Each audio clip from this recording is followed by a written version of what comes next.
33वां सर्ग। शूर्पणखा का रावण को फटकारना। उस समय शूर्पणखा प्रभु श्री राम से तिरस्कृत होने के कारण बहुत दुखी थी। उसने मंत्रियों के बीच में बैठे हुए समस्त लोगों को रुलाने वाले रावण से अत्यंत कुपित होकर कठोर वाणी में कहा, राक्षस राज, तुम स्वेच्छाचारी और निरंकुश होकर विषय भोगों में मतवाले हो रहे हो। तुम्हारे लिए घोर भय उत्पन्न हो गया है। तुम्हें इसकी जानकारी होनी चाहिए, किंतु तुम इसके विषय में कुछ नहीं जानते हो।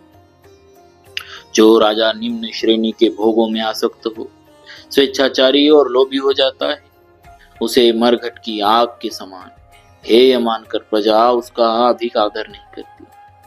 जो राजा ठीक समय पर स्वयं ही अपने कार्यों का संपादन नहीं करता है, वह राज्य और उन कार्यों के साथ ही नष्ट हो जाता है। जो राज्य की देखभाल के लिए गुप्तचरों को नियुक्त नहीं करता, प्रजाजनों को जिसका दर्शन दुर्लभ हो जाता है और कामिनी आदि भोगों में आसक्त होने के कारण अपनी स्वाधीनता खो बैठता है, ऐसे राजा को प्रजा दूर से ही त्याग देती है। ठीक उसी तरह जैसे हाथी नदी की कीचड़ से ही दूर रहते। जो नरेश अपने राज्य के उस प्रांत की जो अपनी ही असावधानी के कारण दूसरों के अधिकार में चला गया हो, रक्षा नहीं करते, उसे पुनः अपने अधिकार में नहीं लाते, वे समुद्र में डूबे हुए पर्वतों की भांति अपने अभुदय से प्रकाशित नहीं होते। जो अपने मन को काबू में रखने वाले एवं प्रयत्नशील है, उन देवताओं, गंधर्वों तथा दानवों के साथ विरोध करके तुमने अपने राज्य की देखभाल के लिए गुप्तचर नहीं नियुक्त किए। ऐसी दशा में तुम जैसा विषय लोलुप चपल पुरुष कैसे राजा बना रह सकेगा। राक्षस, तुम्हारा स्वभाव बाल को जैसा है, तुम निरे बुद्धिहीन हो। तुम्हें जानने योग्य बातों का भी ज्ञान नहीं है। ऐसी दशा में तुम किस तरह राजा बने रह सकोगे। विजयी वीरों में श्रेष्ठ निशाचर पते, जिन नरेशों के गुप्तचर, कोश और नीति ये सब अपने अधीन नहीं है, वे साधारण लोगों के ही समान है। गुप्तचरों की सहायता से राजा लोग दूर दूर के सारे कार्यों की देखभाल करते रहते हैं, इसीलिए वे दीर्घदर्शी या दूरदर्शी कहलाते। मैं समझती हूँ तुम गवार मंत्रियों से घिरे हुए हो, तभी तो तुमने अपने राज्य के भीतर गुप्तचर नहीं तैनात किए। तुम्हारे स्वजन मारे गए और जनस्थान उजाड़ हो गया, फिर भी तुम्हें इसका पता नहीं लगा। अकेले राम ने जो अनायास ही महान कर्म करने वाले हैं, भीमकर्मा राक्षसों की 14,000 सेना को यमलोक पहुंचा दी, खर और दूषण के भी प्राण ले लिए, ऋषियों को भी अभयदान कर दिया, तथा दंडकारण्य में राक्षसों की ओर से जो विघ्न बाधाएं थी, उन सब को दूर करके वहां शांति स्थापित कर दी। जनस्थान को तो उन्होंने चौपट ही कर डाला। राक्षस, तुम तो लोभ और प्रमाद में फंसकर पराधीन हो रहे हो, अतः अपने ही राज्य में उत्पन्न हुए भय का तुम्हें कुछ पता ही नहीं।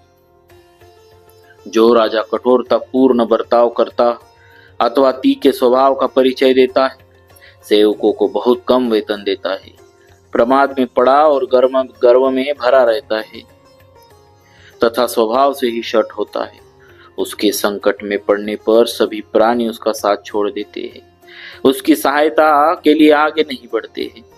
जो अत्यंत अभिमानी, अपनाने के अयोग्य, आप ही अपने को बहुत बड़ा मानने वाला और क्रोधी होता है, ऐसे नर अथवा नरेश को संकट काल में आत्मीय जन भी मार डालते हैं।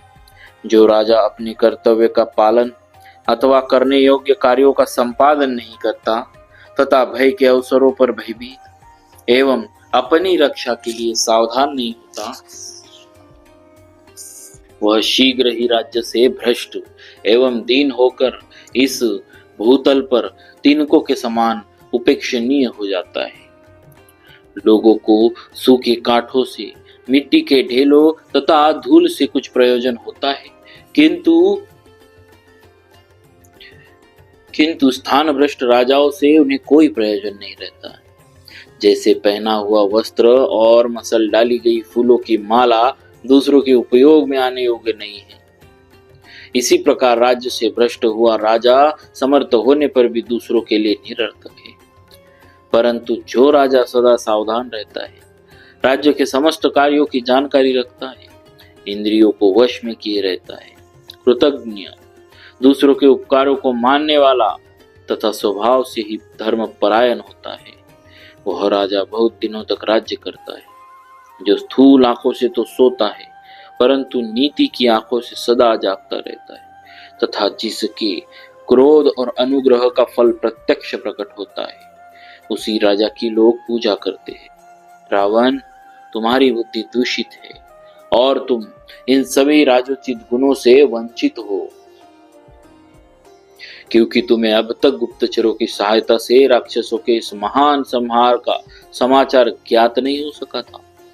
तुम दूसरों का अनादर करने वाले, विषयासक्त और देश काल के विभाग को यथार्थ रूप से न जानने वाले हो। तुमने गुण और दोष के विचार एवं निश्चय में कभी अपनी बुद्धि को नहीं लगाया, अतः तुम्हारा राज्य शीघ्र ही नष्ट हो जाएगा और तुम स्वयं भी भारी विपत्ति में पड़ जाओगे।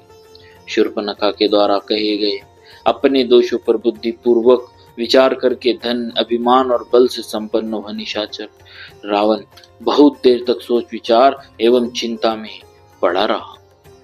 इस प्रकार श्री वाल्मीकि निर्मित आर्ष रामायण आदि काव्य के अरण्य कांड में 33वां सर्ग पूरा हुआ।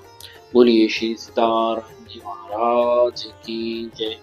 भक्तवत्सल भगवान की जय।